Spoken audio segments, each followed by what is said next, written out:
humble you. Ibaba ka. So ano yung testing doon?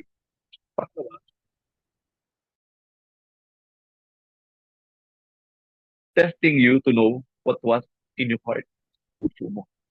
Una, i-humble ka. Pangalawa, para malaman kung ano yung laman ng puso mo. That is a part of the testing. Okay? Whether you would keep His commandments or not. Kung susundin mo ba ang kanyang kautusan o hindi. And verse 3, and He humbled you and let you hunger and fed you with manna which you did not know. Okay? Para ipaalam sa iyo, para matutunan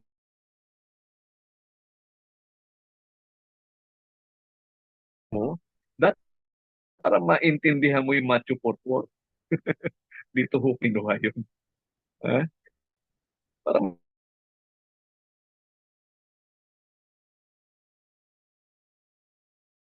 maintindihan mo yung Matthew 4:4. Kita na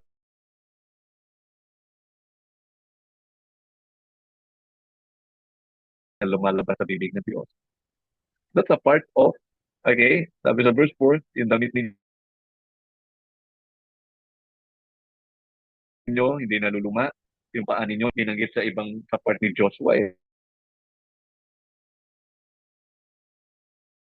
no? Sa book ni Joshua.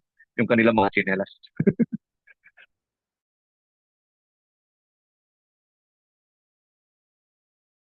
Saan ka nakakita ng ganun? Di ba? Ganun, hindi naluluma. 40 years na. O habang lumalaki sila, lumalaki din yung damit nila. Saan ka ba nakakita ng ganun?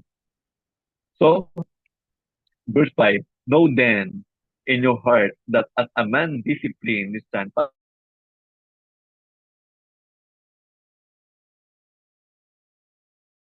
para i-discipline ng Panginoon ang kanyang mga anak. Of the Lord your God, para sundin mo ang kanyang tutusan at lumakad ka at matakot ka sa kanya. Okay? Yan yung testing na ginawa ng Panginoon. Kasi may purpose, may layunin. Amen? Basta pa tayo. Deuteronomy chapter 13, 1 to 4.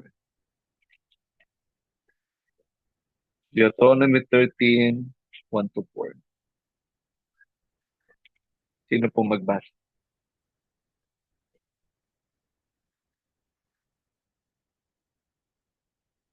Deuteronomy 13, 1 to 4. Deuteronomy 13, 1 to 4.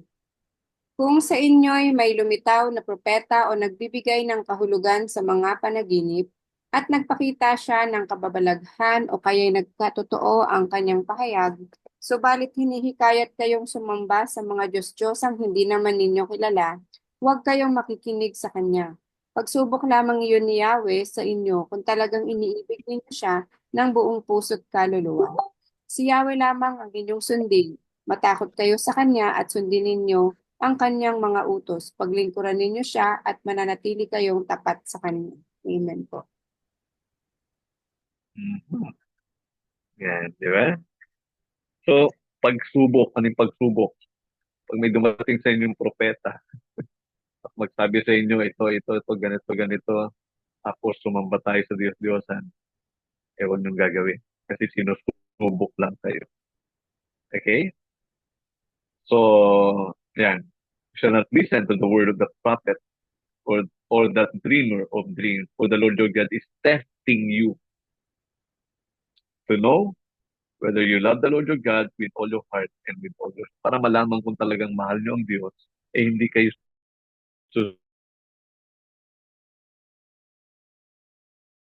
susunod doon sa propeta na nagsasabi sumamba kayo sa Diyos. Ang sabi ng Panginoon, para malaman kung ano yung laman ng puso ninyo, kung mahal niyo ba talaga ang Diyos o hindi.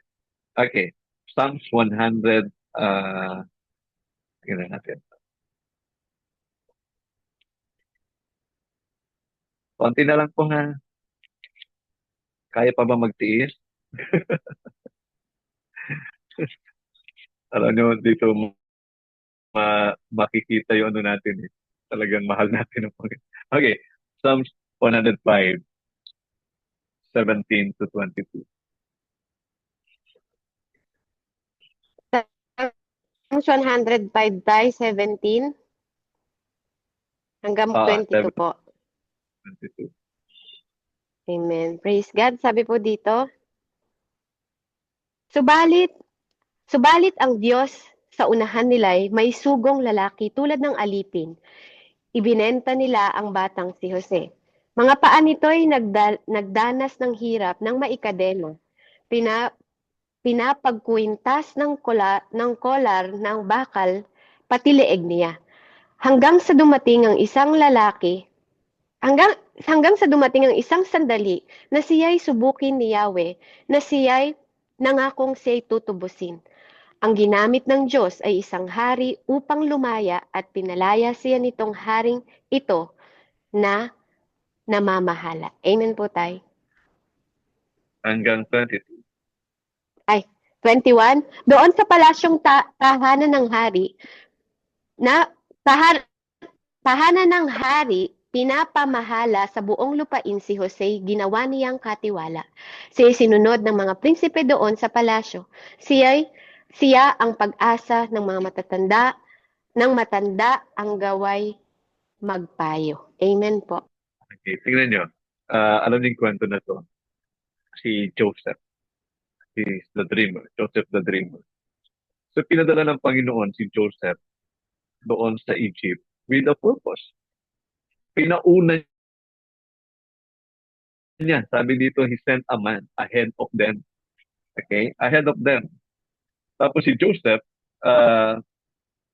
talagang andun siya, naging alipin. Tapos, ang sabi pa dito, until what he had said came to pass, the word of the Lord tested him. So, tinas ng Panginoon si Joseph. So, napatunayan na okay naman si Joseph. So, pinagpala si Joseph, naging governor ng Ehipto. At nakita natin na pinamahala siya sa ari-arian nung paraon. Okay? So, nakita natin dito, dumaan siya sa pagsubok. Hindi lang basta hindi lang basta pagsubok matindi. Binenta siya gusto pa nga siyang patayin, nihulog sa balon, tapos ibinenta hanggang sa makarating siya ng Ehipto. So that is, ang layunin pala, pinadala siya ng Diyos doon sa Ehipto. Ahead, kasi magkakaroon ng matinding tagutom yung time na yan. Kung wala si Joseph doon, wala na ang Israel. Wala na yung mga anak ni Jacob. Wala na yung 12 anak ni Jacob. Mamamatay sila sa gutom. But God put a man ahead of them. And then, dumaan sila sa testing. So, makita natin, napaka-importante yung pagsubok.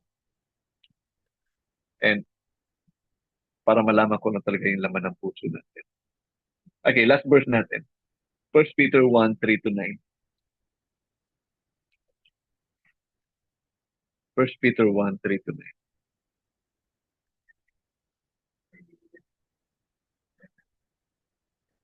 Dito tayo magtatapos. 1 Peter chapter 1 verse 3 to 9.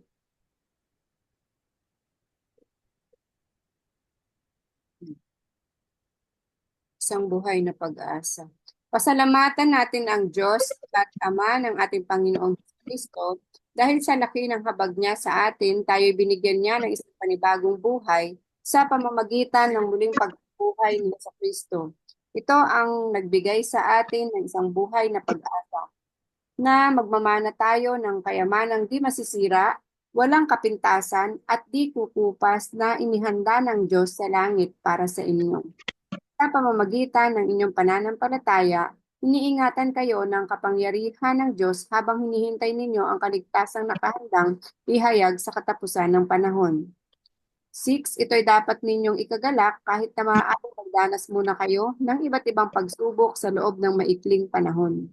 Ang ginto, bagamat nasisira, ay pinapadaan sa apoy upang malaman kung talagang dalisay. Gayon din naman ang inyong pananampalataya na higit na mahalaga kaysa ginto, ay sinusubok upang malaman kung ito'y talagang tapat. Sa gayon, kayo'y papupurihan, dadakilain, at pararangalan sa araw na mahayag si Hesukristo. Verse 8, hindi ninyo siya nakita, ngunit siya'y inibig ninyo. Hindi pa rin ninyo siya nakikita hanggang ngayon, ngunit sumasampalataya kayo sa Kanya. Dahil dito'y nag-uumapaw na sa inyong puso ang kagalakang di kayang ilarawan sa salita. Verse 9, sapagkat tinatanggap na ninyo ang bunga ng inyong pananampalataya, ang kaligtasan ng inyong buhay. Salamat po sa Panginoon. Amen po. Amen. Wow, ang ganda ng mga talata. Tingnan nyo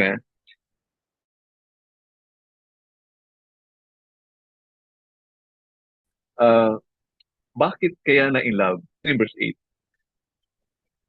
minahal nyo siya kahit hindi nyo pa siya nakikita.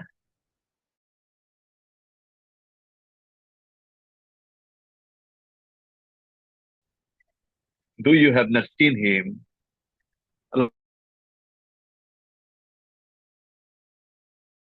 Alam nyo po, nangyayari lang yan pag dumadaan tayo sa pagsubok, tagumpayan natin yung mga pagsubok na yun. Sa testing. Kasi nalalaman yung talagang laman ng puso natin eh. Yung Deuteronomy chapter 8, 1 to 6. Di ba? Pinapadaan talaga sa pagsubok para malaman talaga. So ito yung sometimes, ito yung delay. Sa pagbabalik ng Panginoon, napakaraming pagsubok na dadaanan na ang isang mananampalataya. At sa panahon din ng pagsubok, marami ang tumatalikod dahil naiinip na sila. Pero ang mindset ng talaga nagmamahal sa Panginoon, nasabi dito, do you have not seen Him, you love Him. Sino po sa atin dito ang nagmamahal sa Panginoon? Kahit hindi pa natin siya nakikita. Amen? Yun lang po, yung wise virgin na naging vigilant sila, naging handa sila, nag-prepare sila. Amen? Naging uh, naging loyal sila, naging faithful sila, naging matapang sila harapin kung ano man yung mga pagsubok. At talaga doon natitest yung talagang ito ba'y wise o ito ba'y foolish? Ito ba'y faithful? Ito ba'y wicked servant?